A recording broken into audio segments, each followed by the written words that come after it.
So, ladies and gentlemen, this is a triple request. Some followers are a podcast channel, and some people that are just recent to the channel mentioned this player in recent weeks, mainly because the infamous Mike Bossy story has been coming up more and more in the news lately. And you're saying to you, what infamous Mike Bossy story? Well, the New York Rangers decided to take this guy over Mike Bossy in the 77 draft because he felt that Bossy didn't check enough. Now, we're going to talk about Joliet, Quebec's own Lucien DeBlois. Now, Joseph Lucien Jean Gonzaga DeBlois was born June 21st, 1957. And he's had many lives in hockey, been an excellent coach, motivator, developer, had a really strong NHL career with, actually the majority of them were Canadian teams. Now, he first came to major prominence before the 77 entry draft with 4 seasons with the Sorel of the Q League. Now, he put up some really impressive numbers, and his last season was his best, where he notched 134 points in 72 games. Now, when the draft occurred, 77 was going to be a strong draft. We all knew about that. Former Montreal Canadiens skater and Ranger GM John Ferguson Sr. said he wanted to pick DeBlois over Bossy because, in his opinion, Bossy didn't check enough for the NHL.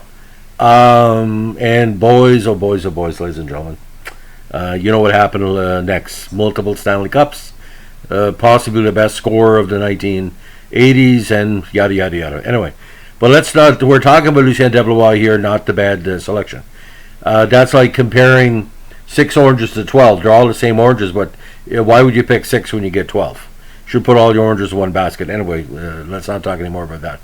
Now, he was considered one of the top major junior prospects of his era, and he also won the Michel Briere Memorial Trophy as league MVP during his last season, so you couldn't really say at the time that Bossy and DeBlois were going to go different paths, because in the Q League, DeBlois was a little bit ahead of Bossy. Now, in his NHL career, he played for 6 teams. The Rangers, where he had a strong rookie season in 78 with 22 goals.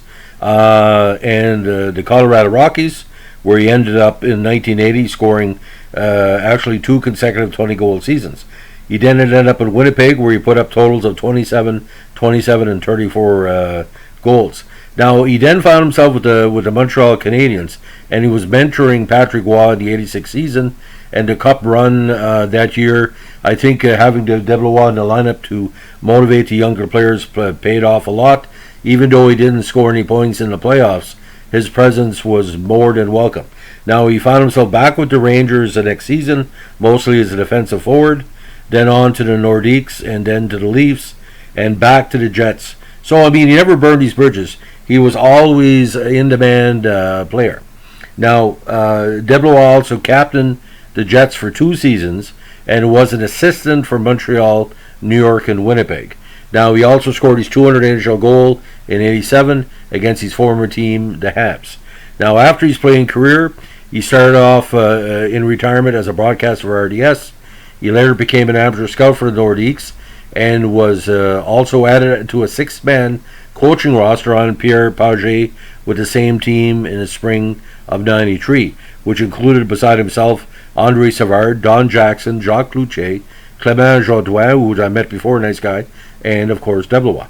He was the original coach and GM of the Moncton's first Q team in 95-96, the Moncton Alpines, because as we all know, the Moncton Hawks were the affiliate of the Winnipeg Jets.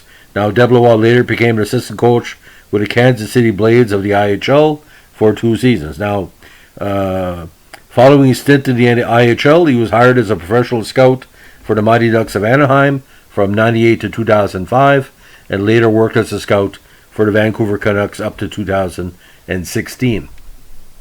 Now, his youngest son Dominic is also a talented player. He skated in the Q for 4 seasons for Chicoutimi and Ron Noranda, and in Noranda became team captain for his last 2 years of eligibility. And he also came within 7 games of playing 1,000 contests in the NHL, but just bad luck stopped him from doing that. Total NHL tallies, 525 points in 993 games, and 13 points in 52 playoff games. And at the World Championships in 81 for Canada, he had 3 goals in 8 games because, of course, Colorado didn't make the playoffs that year. So that's the interesting and many lives of Lucien DeBlois. If you have a chance as well, look at some of these highlights from the 86 season. And Patrick Roy has always stated that he was a mentor to him for quite a bit of his career, and he really owes Lucien a lot to kind of give him. And he was teaching Lucien was teaching him a little bit of English, but that's a story for another time. Thanks for listening. Bye.